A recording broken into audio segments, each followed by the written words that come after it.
Kings party, আমরা Kings party না, আমরা কিংস মেকার।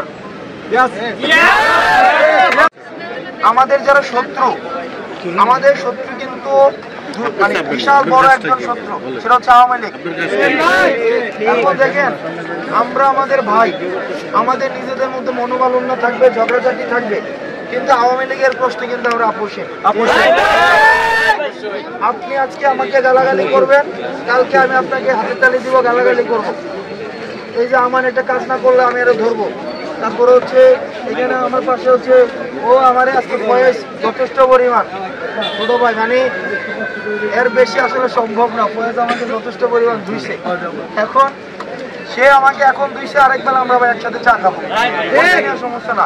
কিন্তু আমাদেরকে ব্যবহার করে যদি ছাত্রলীগ, যুবলীগ, আওয়ামী লীগ আবার তার এই রাস্তা খুঁজে নেয়, আমাদের এই গ্যাদারিংস এর মধ্যে তারা ঢুকে পড়ে, আপনার আমার ক্ষতি করে, একবার ভাবেন আমি এখানে আসছি, আমার উপর যদি আক্রমণ হয়, এটা কি ভাই আপনার গায়ে লাগবে না?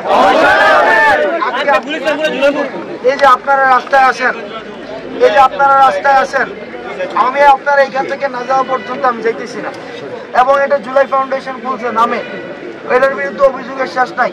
জুলাই ফাউন্ডেশনের ওই যে সেক্রেটারি আমার সাথে তার করে রাখছে, কই ওর কই এখানে, যতক্ষণ না পর্যন্ত সমস্যা আপনারা এগিয়ে আসতেছেন একটা বিষয়, আমরা পরবর্তীতে যেটা বলবো সেও এখান থেকে যাবে না, এখানে বসে থাকবে, যাই হোক না কেন। এখন যে বিষয়টা হচ্ছে ভাই, আমাদেরকে এই বিষয়টাকে নিয়ে বিভিন্ন জায়গায় প্রচার করা হচ্ছে। আওয়ামী লীগ সব জায়গায় প্রচার করছে যে দেখো আর তারা স্বাধীন করছিল দেশ, আগেই তো ভালো ছিল।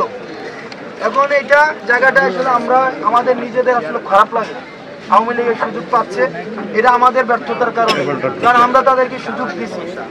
এখন আপনারা আমাকে 4 জনের দাবি বলছেন, 4 জনের বিষয় কথা বলছেন যে আমাকে আপনারা দাবি বলবেন না, আপনারা একটাই দাবি 4 জন উপদেষ্টা এখানে আসতে হবে। এটা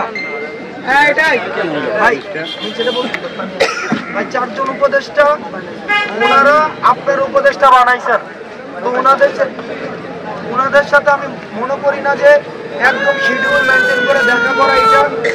আপনি কিন্তু মানে আমাদেরকে অনেকে বলে কিংস পার্টি, আমরা কিংস পার্টি না, আমরা কিংস মেকার। আপনি হচ্ছেন কিংস মেকার। এখন আপনি যে রাজা বানাইছেন, ওই রাজার সাথে আপনার দেখা করার জন্য শিডিউল নিতে হবে, এটা করতে হবে, সেটা করতে হবে, এগুলা ভাই এগুলা এই আলাপ হচ্ছে ওই মানে ব্যুরোক্রেটিক আলাপ, আমরা ওই আলাপে যাইতে চাই না। কিন্তু বাস্তবতা যেটা সেটা হচ্ছে যে উপদেষ্টাদের মধ্যে একজন, যিনি শারমিন মুর্শিদি আপা, উনি বিদেশে, আসিফ উনি ঢাকার বাইরে আছেন, নাহিদ উনিও হচ্ছেন আমি যতটা জানি এখনো ঢাকায় এসে পৌঁছান নাই, ঢাকার বাইরে আছেন। আর আমাদের যিনি আজকে যার সাথে আমাদের আজকে একটা অনাকাঙ্ক্ষিত ঘটনা ঘটেছে, এবং এই যে শহীদ, এই বেচারা অনেক কষ্ট পাইছে, এবং এই বেচারা আসলে এটা খুবই দুঃখজনক, ওর গলার মধ্যে এখনো পর্যন্ত ইয়ে আছে শহীদের। এখন বিষয়টা যেটা ওই ওনার ক্যান্সার, আমি একবার ওনাকে নিয়ে এক মন্তব্য করে বসছিলাম খাগড়াছড়িতে, যে উনি বিদেশে চিকিৎসা নিতে যাচ্ছেন, উনি যদি দেশে চিকিৎসা নিশ্চিত না করতে পারেন, একটা স্বাস্থ্য উপদেষ্টা উনি যদি বিদেশে যায়, তাহলে আমি কোথায় চিকিৎসা নিই? তো পরে আসা আমি তো আমাদের আসলে গুলিস্তানে চিকিৎসা নিতে হবে।